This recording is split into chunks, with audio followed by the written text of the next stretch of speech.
Hello, good morning everyone. Maulan na umaga everyone. Yan, lakas na naman ng ulan. Ingat po tayo lahat dahil masama yung panahon. Ayan, ang lamig ng tubig.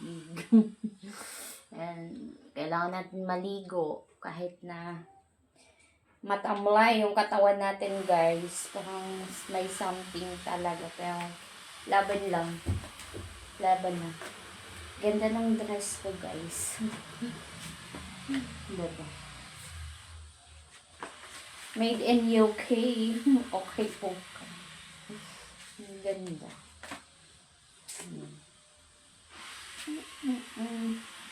May bulsa siya, tapos may coat siya dito. Dito. Pag tag-ulan ba? Muna yung outfit natin ngayon. Pero malaki siya, I mean malaki siya sa akin, pero okay lang. Kaya naman, dapat dito. Diba? So, malaki.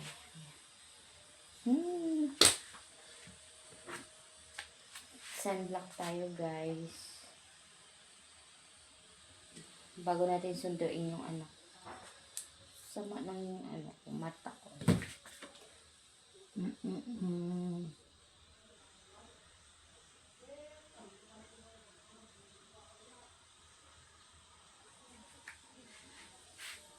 Sa panahon natin ngayon, may bagyo at saka masama yung panahon. Ingat-ingat din tayo kasi nagkukosto ng sakit.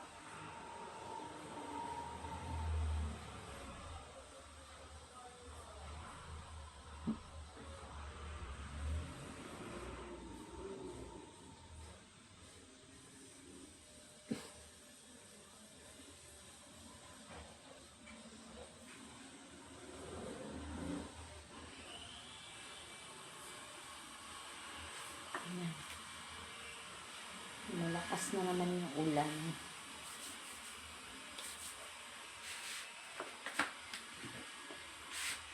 Ang lakas ng ulan. Umuulan palagi.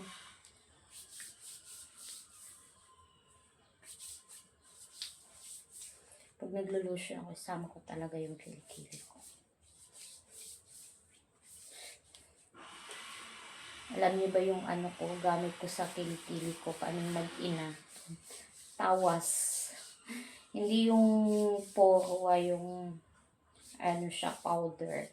Tawas na bato. Kasi pag kasi yung parang pulbo, nag-anuhan yung kilikili namin, lalo na sa anak ko. So, nag-try kami ng tawas kasi hanggang ngayon, yun pa din yung gamit ng papa ko.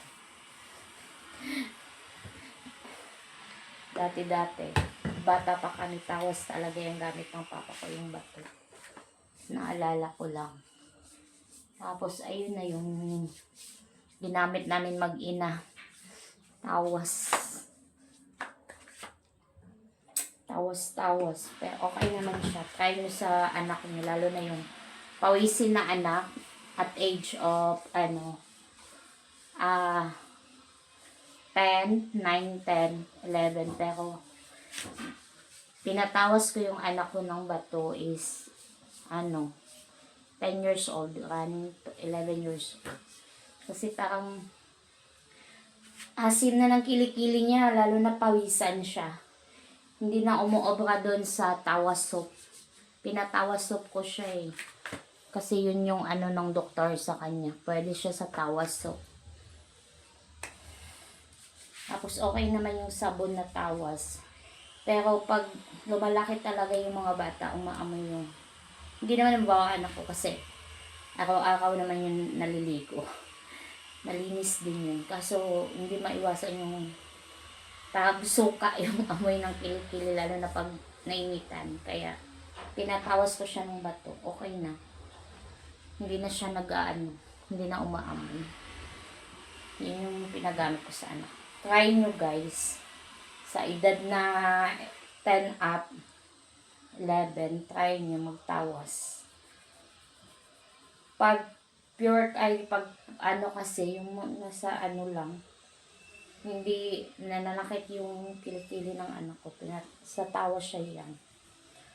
Bye-bye na muna everyone. Thank you for watching. Bye-bye. Ingat all. God bless us. Bye.